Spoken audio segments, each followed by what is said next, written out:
The simple fact that you're watching me today speaks to how much my world has changed. I started a podcast last year about mental health and my own mental health issues. And now here we are, very much in need of talking about all of our mental health during this crisis that's changing the world around us. First and foremost, we acknowledge those of you who are ill or those of you who have already lost someone. There is significant fear, anxiety, and grief that needs to be addressed, and we'll try and help through these segments. This is a crisis. There is no doubt this is a serious global crisis. Our leadership has told us exactly what we need to do, and for the most part, we are doing that. But where does that leave us? Our natural external landscape has changed dramatically.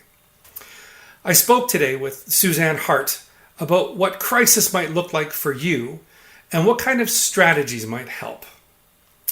She has 18 years experience as a crisis counselor, and now she's a personal coach helping people with their health and wellness.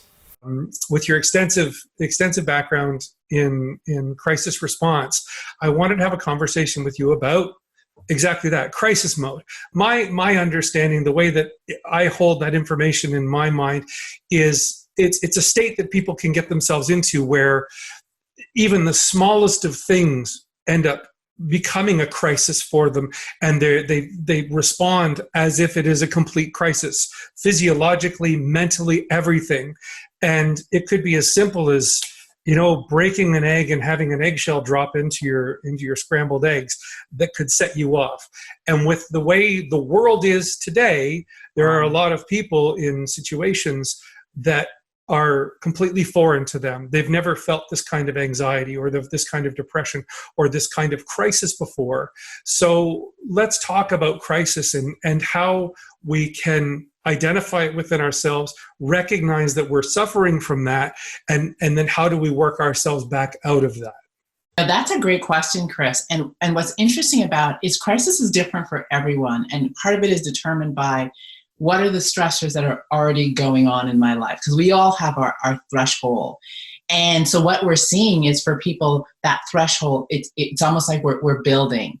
And what puts us into crisis is when a situation feels unpredictable, when a situation feels like we don't have control over it, because we are creatures of comfort. We are creatures of habit. And when our environment seems to be coming out of control, which is exactly what's happening, we've got this virus, this thing, this entity in the air that no one can see, and you don't know, you can't touch it. So people are feeling like their natural environment is very much out of control. And so what you see is the stress building because I can't do anything. I feel out of control. I feel like I can't impact this environment. And when we feel out of control, stress is a response to feeling out of control. That's all it is. Right? When I am stressed, it's because something's happening around me in my environment, whether it be traffic, whether it be a work environment, whether it be what we're seeing now, and I'm feeling like I can't control that environment, therefore stress begins to rise. And so what we're looking for is, how do I regain control? How do I regain control? And our tendency is to attempt to control what's out there. Right. Right. And that leads right into hoarding and panic shopping and all of the things that we're seeing on the news, and people really, really not handling themselves very well out in public. Right. So everybody knows about the toilet paper situation where there's been fights and different things over a simple thing that we naturally not fight over. But because people are not sure what's going to happen, they are trying to control what they can. So I got to have enough toilet paper. I've got to have enough food. I've got to have enough of all these different things. And they're bringing it home, and it's giving them a feeling of I can control something. Right. Right. And so as human beings, our desire is to believe that we have control over the things that should be predictable. And when they're not, we're turned upside down and our stress rises. Right. And so the question then becomes, what do you do? Right? What do you do? And you know, for me, the first sign of stress is we feel it. We feel it in our body. The tightening of the chest, the shortening of the breath, the anxiety beginning to rise, the fear, and it gets higher and higher. And those are clues. And oftentimes what's happening is we're looking outside. We're looking outside of ourselves and we're watching and we're being influenced by the external environment. So the first thing, if someone wants to just kind of slow things down, is to pay attention to the influences that are impacting you. So I know for myself, I would sometimes get on the phone as this started, and I'd be talking to someone, and I'd get off the phone, and I could literally feel my anxiety just beginning to rise. And then I was like, "Oh, can't talk to that person," because I cannot control what's coming at me. Right. You know? The term I've always known for people like that is the energy vampires, the people that just take it all from you. And absolutely. And you know, but in this situation, because the situation is so unpredictable, it's we don't know the stress response of people who are probably just normal, not energy vampires. So we're having all these stress responses from people who we probably don't expect it from, because they're feeling like their environment's out of control. And so the first thing you start to look at is what's influencing you. Well, if you're watching news 24/7 and people want to feel informed, but there's a limit to what's information and what's overload. Right. Right. I'm personally very guilty of that. I'm a huge news junkie. I always want to know everything that's going on, and I've been impacted for sure. I have definitely been overloaded with taking in way too much news, way too much social media, and I've had to back off myself. And those that know me, that are connected to me on social media, they'll be like, "Well, you haven't slowed down much." And believe me, I have definitely slowed down. I could be saying a lot more stuff online right now, and I'm definitely trying not to. It has impacted me. I can feel it. It's difficult to back away from a lot of that stuff because it's all designed to feed us, and we do get those dopamine and serotonin firing away, but then the cortisol and everything else that kind of starts to go haywire. Then that anxiety creeps up. Then you're starting to feel out of control. So how do we now then take that information of recognizing how to recognize these bits and pieces? Then what do we do with that? What do we do next? Well, the first thing is to look at what's influencing you. So, of course, there's people, there's media, there's social media, there's family, there's people in your community. We have all sorts of influence, and we're going to be required to choose what we can. When we take something in, it fires off pictures and it creates stories, and we got little movies playing whether we wanted it or not from what's influencing us. The first thing is to begin to. So one of the things I will suggest you do is to decide what information do you need to keep yourself safe. What information do you actually need to keep yourself safe? What information do you actually need to keep yourself informed and to keep your family informed so you know how to act, how to be, what to do? So I tend to go on the website and I'll research. I'll go to Health Canada, right? And I'll go to the health sites that are updated. I'll read what I need to do. I'll watch a little bit of the news, and I limit it. And then I'm gone. I'm done for the day. As my emails come in, if certain ones you see the title COVID, whatever, not opening it unless it's from an institution that I'm required to be informed about. That makes perfect sense. And then when I go on social media, I'm looking for happy posts. I'm not looking for posts. So my puppy pictures are getting through to you. Absolutely. Right? So I'm looking for things, and what I'm actually doing is I'm managing what I'm taking in. Right? So that's the first thing.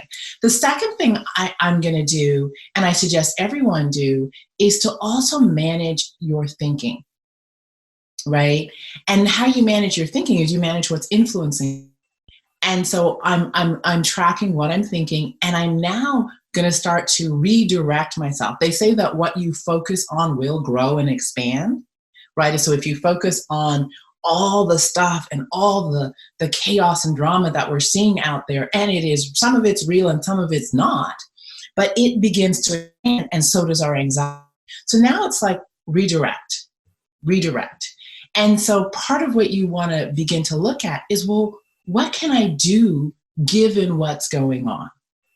That is useful, that is beneficial to me, that will allow me to redirect my focus.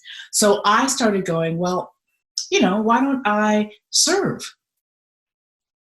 Right? So it's calling friends and how can I help you?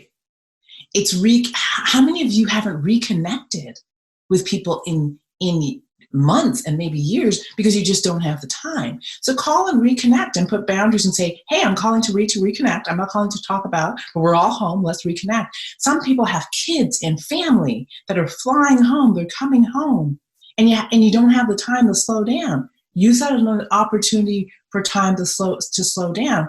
But then there's other things we can do. It's like, well, what can I do to come out of this ahead? What can I do to maybe make this fun as we're home? And start redirecting your energy in places that lift you up, in places that make you feel better, in places that are forward moving. A group of us, we're all entrepreneurs. We decided we were going to focus on this thing of how are we going to pivot? And a pivot is something's happened in your business and now you've got to figure out another way to do business, another way to do something. So we've been focusing on the pivot and we've been brainstorming about this is the lay of the land right now and what happened. So by doing that, what I'm doing is I'm beginning to shift my internal landscape. Because what I think creates how I feel, and those two things create what I say, right? And then it begins to shift me. And so it really is, what I do, I call it mindset mastery, is mastering my thinking, right? My influences. So I can now begin to shift my thinking. So I can now begin to shift my communication with myself and with the world. And I can also begin to shift my feelings and I can shift where I put my attention. Now I know it's what's going on out there, but I'm recreating and shifting my internal landscape so that I can actually see the world different. And I notice that as people begin to do this, they're now looking at this whole thing differently. So for the person that is normally getting up, going to their 40-hour-a-week job, Monday to Friday, going through that grind, and now having none of that, and at the same time, we're still waiting to hear exactly when those people are going to be able to start collecting benefits. Those people that are stressing and their external landscape has been destroyed. It's gone. And that internal landscape is completely scattered now. So bringing it back in for that person, how do we help direct that? Well, I'll say to you two things. I'll say to you that a lot of it isn't a lot of different for entrepreneurs because we're watching entrepreneurs and small businesses, their businesses are imploding and disappearing in front of their eyes, right? And so when I talk about the pivot, I'm talking about the ability for each of us to shift our focus, right? Whether you had a job and you're waiting for employment, whether you had a business and you're waiting, no matter what it is, the shift becomes, what can I now do given that this is the landscape? This is the world that we are in right now. Because our tendency is to run into the future and worry, Chris. Right. But worry is in the future, and worry again is out there and not within my control. What is in my control is what I begin to say to myself and what I put my attention on.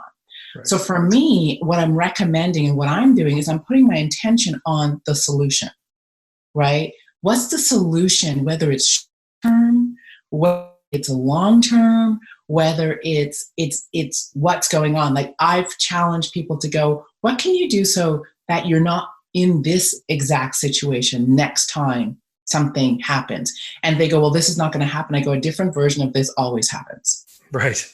Right. It may not be on the same magnitude and it may not be for the world, but every person has been laid off, possibly their job come to an end like this, all those things. So how do you now say, okay, how do I prepare? What do I do differently? How do I rejig? Because we have time right now. And time gives us opportunity to assess and I call it course correct, look at things differently. And, I can understand people looking into this and going, I'm in crisis. I don't understand what this woman's talking about. Right. But this is the reality. Most of us are sitting and we can't do anything about out there at this moment. We can't. And so we have two choices. We can sit in worry, anxiety, fear about what's out there that we have no control over. And as long as we're focusing outside of ourselves, anxiety is going to arise because our desire is to regain control. Right. Or I can say to myself, I have no control over what's out there, but the one person I can control is me. Right? So that's my choice right now. How can I make myself productive? How can I sit in this place called solution focus? How can I make this as positive as experience as it possibly can? And as you begin to ask yourself those different questions, now you're looking at, what can I do? Right? There's people that are, cooking meals for people who don't have. Right? And just the act of giving, the act of sitting in gratitude will shift you. So they're busy cooking, and for that moment, they're feeling like they're doing something, and they're feeling like they're serving. I heard someone who was writing letters to people. Interesting. Right? Just, sending out like positive thoughts and actually, doing things and delivering them and so on and so forth. And it's because they're redirecting their energy. They're feeling some relief. Because what doesn't give us relief is to sit and watch what you can't control. Right. It's like watching the microwave for something to heat up. We know we can't speed it up. It's not going to heat any faster. But we sit and watch it, and we're frustrated because we can't control. It's like sitting in traffic and being angry because you're stuck, but you have no control of how fast it's going to move. So the energy that you're expending out there being angry doesn't serve you. That might be the time to put, turn on something in your car that educates you or moves you or inspires you, and take your energy from out there in here. That's what we can do in this moment, right? I think it's also, we're practicing social isolation. It doesn't mean social disconnection, right? So to bring it full circle, those that are now recognizing from this conversation that they have been in some sort of crisis mode are hearing that internal landscape that they have is something that's completely and totally in their control. It's something that they can, I said this earlier in another interview, you need to feed your soul. And if you're feeding your soul, you're going to feel better. So you need to find those things that before all of this started, there's things that you could do that made you feel good.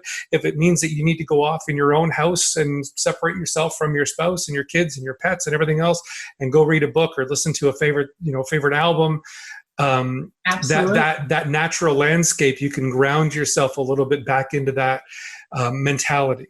Sorry, go ahead. Yeah. I mean, there's people who love music. There's people who love art. There's people who love to paint. There's things that we haven't had the opportunity to do because we have been, ripping and running and producing. And suddenly we're still. I was talking to someone and she said, I'm redecorating my home. I've wanted to do it for so long and I haven't had time. So she's moving around furniture and doing all sorts of different things. I know another person who's writing because they haven't had time to write, and they've wanted to write a book. Why not? You got time. Right. I know another person who's looking at a business idea that they've always wanted to do. They're taking time and writing it out. We all have dreams, desires, hopes, things that inspire us. This is an opportunity to explore that because we're here. This is the reality. And I think, suffering, which is what a lot of us are experiencing, suffering is what occurs when we feel out of control and we're not willing to accept exactly where we are. Right? I think that's there are people coming to that realization now. A good friend of mine messaged me this morning and said, I don't know what to do. They closed the dog park. That's all I had left. All I had left was taking my dog and letting it run in the park. I got a little exercise. Dogs got exercise. That was my grounding, and it's been taken away. I don't know what to do. I'm lost. So I think there's a lot of people feeling that sense of loss. There's so much that's been taken away from us in this crazy thing that's going on, and I'm glad there are people like you specifically willing to talk about how we can do better, how we can be better, how we can feel better.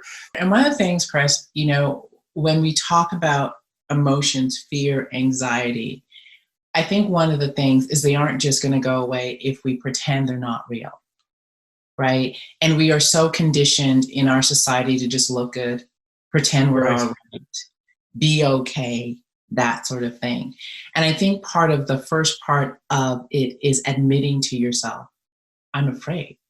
Right. I'm worried. I'm anxious.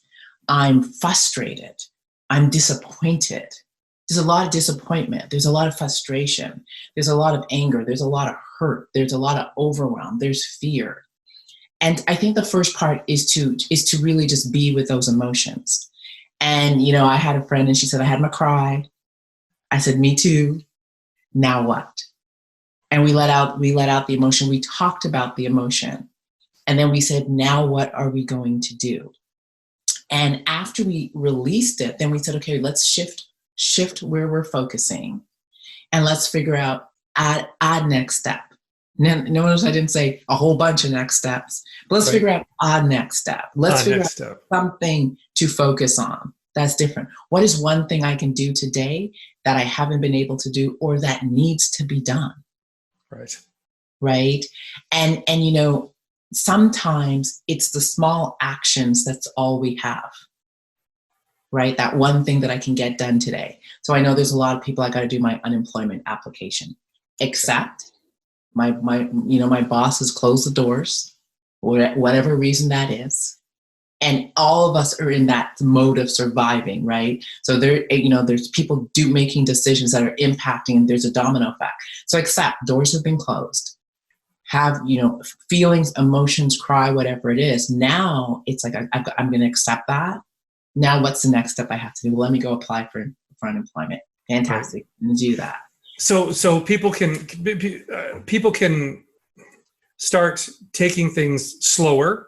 They can start. We've got time. We all have time right now, so they can start taking things a little bit slower, breaking them into smaller steps, making it easier to accomplish things, because the sense of accomplishment you get from tackling that list is super. Well, it's a beneficial. It's not only accomplishment, it's the sense of reclaiming some control, right? Because that's what everyone feels like they've lost, is the reclaiming they've lost control over their life as they know it. Right. So when we start rebuilding in small steps, okay, let me get my unemployment handle. Let me figure this out. Let me figure that out. It's rebuilding control, even if it is on a small scale, right? And there's nothing worse than when you've had a child that's ill and there's nothing you can do. You feel helpless. The not knowing what to do or not knowing what I can do is sometimes so challenging. And just being able to do that one little thing and get it done, and then do that next one little thing and get it done. And you feel like you're taking these small incremental steps, but those small incremental steps will add up.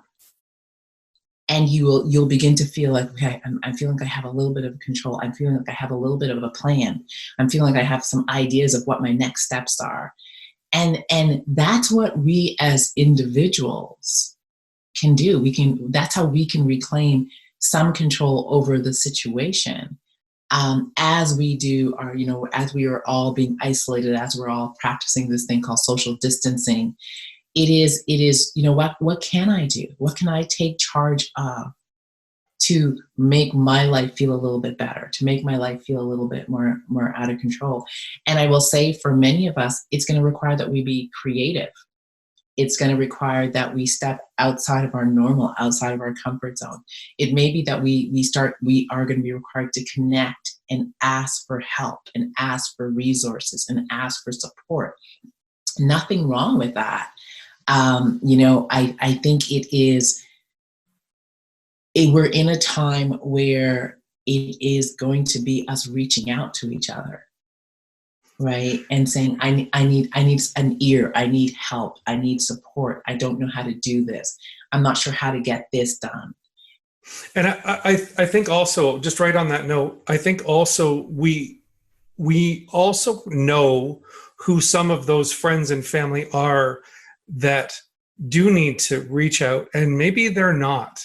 And maybe that's now upon us to make sure that we touch base with those people. We reach out and just say, I'm here. If you need me, let me know. If there's something I can do, even if it's just to chat on the phone for a few minutes, maybe I can share with you a movie I watched that I thought was really good. Maybe I read a great book that I think you might enjoy. Just talking about the simple things that we have, that is what we have available. We can go out for a walk, but you need to stay, away from people. You can still take your dog out for a walk, but you still need to stay away from people. Getting on the phone and having those conversations, I think, is incredibly important today, right now. Absolutely. And it's being creative. I work out with a group of women, and we work out in the morning, all in our own homes via Zoom. So we all. And that's at 5 a.m., right? You do that at 5 in the morning? 6 in the morning. 6 in the morning. Yeah. And so now we have people that are starting to join us, because we're like, hey, we're working out in the morning. Come join us. Because it's a way of connecting. And technology is an interesting thing. And we use it for our traditional things, but you can have a family gathering. You can have dinner via this technology. There's so many things we can do. It is, I think there's two things that I want to say. I'm listening to news, and there's a lot of concern about the pace to which the government is going to be able to do things. I think that's going to be our reality. It is a nation that they are addressing and impacting. So if I'm able to sit and go, okay, that is it. It's coming. It's going to be longer than I expected. If I'm able to accept that, now I'm able to go, now what? Right? Now what? And I think a lot of the anxiety is the frustration over not getting what I want when I want it. And I'm that person. I want it when I want it. And so for me, it's always, okay, so I'm not going to get it when I want it. What can I do until I do get it? What can I do in between that period? And I think it's training our minds to not to sit in the worry, the anger, the frustration, but to sit in the what's the solution? What's the answer in the intermittent time? And oftentimes just being able to find an answer will give you a feeling of there's something I can do. Right? There's something I can do in this moment. And that'll give you a sense of there's something I can actually handle and take back charge and control over. Because otherwise, if we're looking out there and waiting, our stress is going to be, and our anxiety is going to be, and we are going to all feel helpless. Right. Well, hopefully after taking the time to listen to this conversation, there are some people that are going to get some solace from this, and they're going to be able to apply some of this information to help them feel better. I know that there are some specific tools that you have available that you want to offer up and allow people to be able to connect with you. This whole video in its entirety will be on my Facebook podcast webpage at facebook.com/we're-talking. And what is it that you wanted to be able to offer people? Well, what I'm talking about is our ability to master our mindset, right? And to really powerfully choose how I respond versus react. And what I've put together is called a Mindset Mastery mini course. It's totally complimentary. So if someone goes to SuzanHart.com, it's a 7-day course. So it'll give you something to do for 7 days. Perfect. And it'll give you to just really begin to look at, how am I thinking through all of this? and some tips and tools in terms of, how can I now take charge or look at how I'm thinking, right? As I go through this process, because, we were both talking about this internal landscape. What I do have control over is my internal landscape. What is going on inside me, how I'm thinking, how I'm feeling, what I'm saying to myself, what I'm saying to others. And the ability to manage that, you will notice it will begin to change the lens to which you see the world. Because as soon as I find a solution, I look at the world from my solution. Right? As soon as I shift my feeling, I look at the world from that feeling. And so we are all going to be required to monitor ourselves and to shift our energy and shift our focus and shift our communication so that we are able to manage our stress levels, right? And we're, I truly believe it's going to be a time where there's going to be a lot of growth. But growth is a choice, right? Growth is an absolute choice. And the circumstances around us, none of us chose, none of us want. And in many ways, we feel like we are a victim of our environment, right? And it's scary to feel like you're a victim of your environment. Right. And I have this thing about, circumstances are this way. How do I become the hero in my life? How do I become the hero in my life? What can I do to be the hero in my life today? And that simple question is I'm really asking myself, how do I shift from feeling like I don't have any control, like I don't have any choices, to finding two things I can choose and control, two things I can do maybe today that'll make me feel like I'm moving in the direction I want to, or there's something I can do. And it's to choose to be the hero in your world today and tomorrow and tomorrow. And it doesn't take big things. It takes small things. And you'll notice that once you become the hero in your world, you'll turn around and become the hero in someone else's world. Because they'll pick up the phone and they'll be in their moment and you'll be like, hey. And they'll be like, I had a friend call me and she was just on the brink of tears. And I was like, what's going on? And we talked for a few minutes and she said, your call was at the perfect time. Right? And I got to be the blessing in her life in a moment. And I got off the phone feeling good. And then I called another friend, got off the phone feeling good. And I got to serve.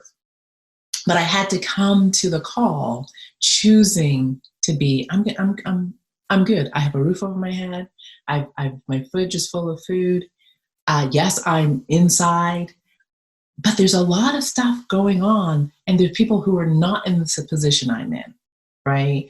I'm blessed to have managed one of the largest drop-ins in the downtown core of the city of Toronto. And what always used to boggle my mind and have me feel blessed was I'd have women who'd slept on the street, and I know they'd slept on the grids, where the subways run, and that's how they'd stay warm.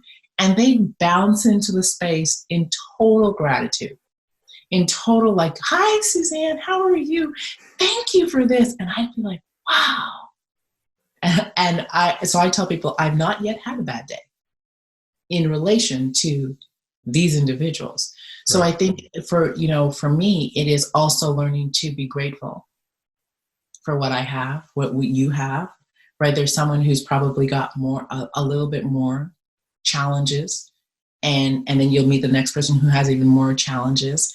And when I sit in gratitude and I remind myself that, I'm okay. I'm okay.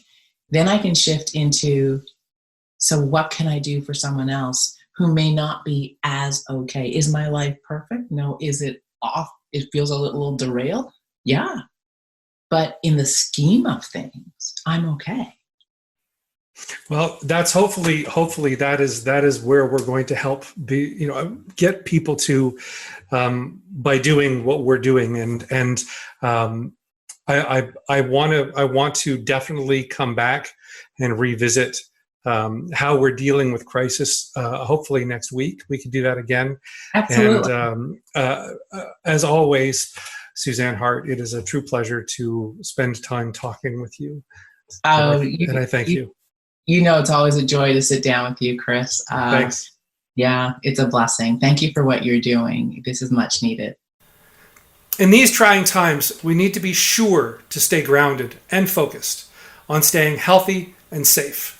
At the same time, we need to be sure that we are touching base with those friends and family that may need to just hear your voice today. Reach out. As Bill and Ted said, be excellent to each other. For YourTV, I'm Chris Potter.